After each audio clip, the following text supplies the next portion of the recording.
the President of the Russian Federation, Dmitry Medvedev.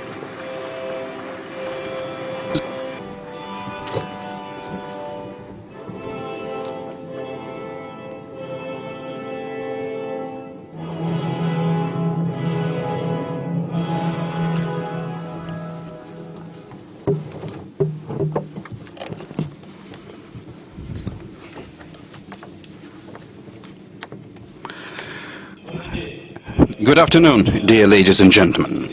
Good afternoon, dear colleagues, friends. It also gives me a lot of pleasure to welcome you here at the St. Petersburg Economic Forum. And of course, it is really very pleasant that this year there is a stronger attention to the forum. The reasons are understandable. This is not accidental, because last year, I remember, we were exchanging impressions with our counterparts and colleagues, with leaders of other countries and heads of governments, with the heads of companies. The mood was more complicated. Today, despite the fact that complications are still there, nevertheless, certain changes are felt in this overall mood. Besides, the presence of very well-known politicians and businessmen from different countries of the world is not only an indication of a growing reputation of the forum itself, but also a testimony to a growing attention towards our country, towards Russia, which is of particular pleasure to me, towards the policy that we're pursuing. And this policy currently is being described by a very short and very strong word: the policy of modernization. Since the day of our last meeting, not only 12 months have gone by, but something more important has happened. We have changed. And today I would like to elaborate upon the kind of changes which are taking place in Russia, as well as share with you some of news about our decisions and about what we're going to do further on. And I hope that these are going to be good news. First of all, we changed because the whole world has changed. The world which we see today does not look the kind of the world of 5 years ago and even 12 months ago. Things which seemed infallible have collapsed. The bubbles have burst which created the illusion of prosperity. The myths have evaporated which looked like reality. Since the beginning of the crisis in the financial sector, about 1.8 trillion US dollars have been written off, which exceeds the size of the GDP of the prevalent majority of the Eurozone countries. These write-offs are twice as large as the amount of the anti-crisis fund, which recently has been set up by the European Union. And this is not the end of it, because the financial institutions still continue to register losses. The wave of all kinds of different problems has engulfed the world. Thousands and hundreds of corporate defaults in the US during the past 2 years through the procedures of financial stimulus. More than 250 banks have gone through, and during the 5 years preceding that year, there were just about a dozen cases like that. Liberalism in the world, whether we want it or not, has given way to a moderate and sometimes not very moderate protectionism.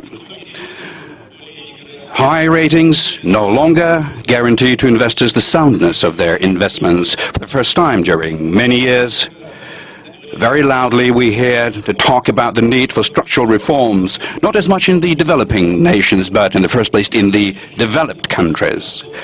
Recently, it was very strange to hear that the crisis, the threat of the crisis of the sovereign default and the budget deficits will brim over the top in the advanced economies. But today, it is the reality, and we're used to it. Within this reality, economic models are changing. Financial architecture, technologies, social institutions are changing. Flexibility and an ability to adapt are the kind of words which became quite much more popular than the notion of stability and predictability.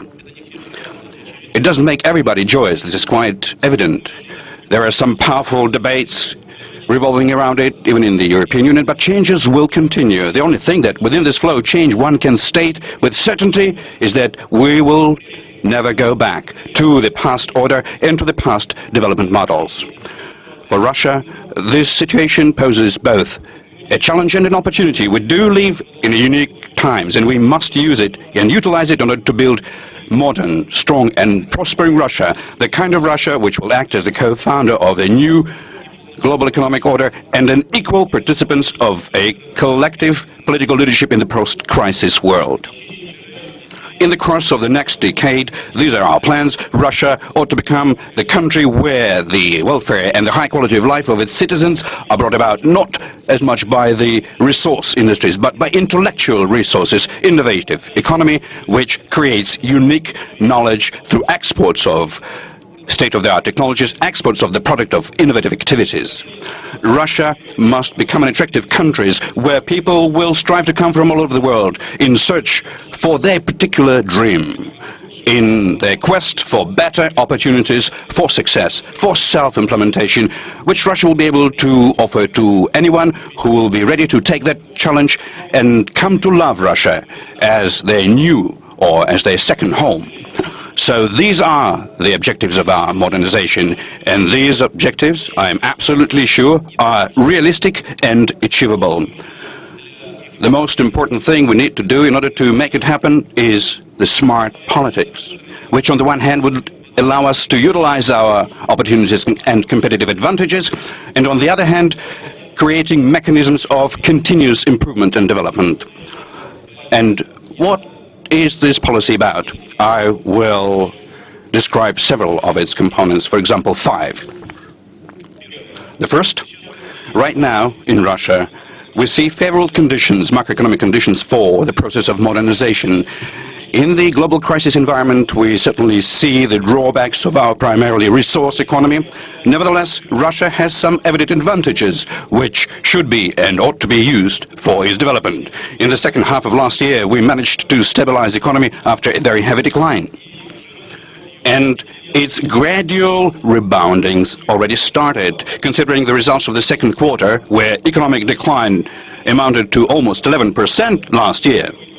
Then, considering the results of the Q4 last year, very much less so, about 4% this year, and it is very important to us, we started with growth.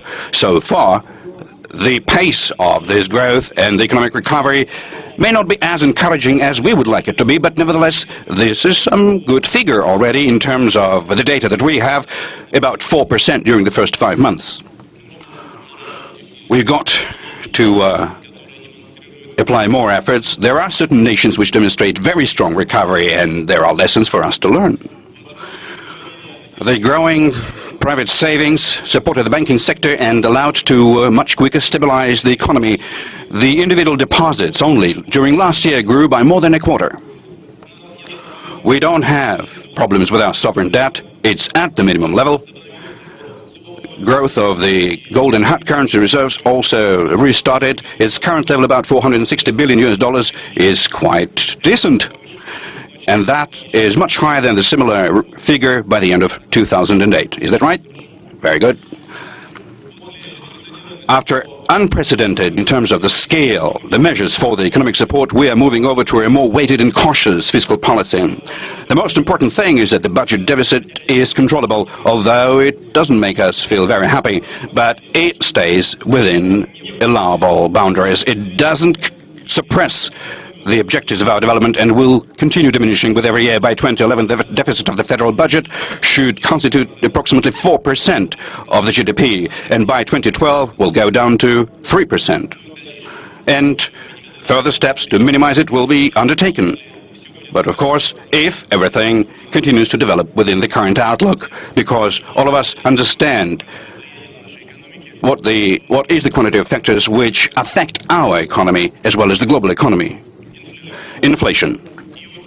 Its high level during the past 10 years and over several decades was one of our most important problems. In 2009, inflation dramatically was reduced to approximately 9%. And that, of course, was brought about not only by our measures and efforts, but with the overall decline of the economic output. But this year, inflation continues to go down, and right now is at about 6% per annum. And if these figures are sustained, That will be the smallest inflation level in Russia during the past 20 years, basically during the whole period of Russia's development upon the principles of the market economy. In order to avoid excessive budget deficit and the debt crisis today, many countries decide to substantially raise taxes or reduce social programs and social care. This is explainable, but where we come from is that our social commitments are unconditional, because this is brought about by the situation that our social commitments had to go through during the past few years. We must do it in such a way that the social security we offer to the least protected would not deter progress, because we have an opportunity not to raise the tax burden apart from the kind of decisions which are already known. Apart from it, next year we will provide additional preferences to innovation companies, and against favorable environment for the global and Russian economy recovering, within the next few years we will go back to the issue of the general reduction of taxes for businesses, of course, if everything is developing according to the favorable plans. Secondly, the government budget policy must incentivize the structural shift in the economy. So far, we don't have too much money in the budget for structural change, but even what we have in the budget can be and should be used in a different way, in a more effective and in a more efficient way. Therefore, since 2011, we would be seriously changing our fiscal policy, reorienting the budget to deliver specific programs, creating greater emphasis upon the main priorities of our development. We have made a very strong and very important decision to move away from funding the government institutions unrelated to the deliverables. Instead, we will fund changes, improvements, new projects, and specific deliverables. For example, the budget will pay for the introduction of the electronic government, and expanding the access to a broadband internet. Provide grants to young scientists and prospective research. Support the growth in energy efficiency in the economy and in the utility sector. Thirdly, investment activity. Apparently, investment activity is one of the factors of innovative development and a successful modernization of our economy. Russia needs real investment boom. Creating comfortable conditions for investors essentially is our utmost task. We undertook certain steps previously as well. We were not successful in everything we did, but today we put this particular objective into the center of our activities. Some time ago, I altered the rules of the way the law enforcement was working in relationship to the budget, to the businesses. Currently, legally, the businessman cannot be arrested if there is an investigation into economic crime.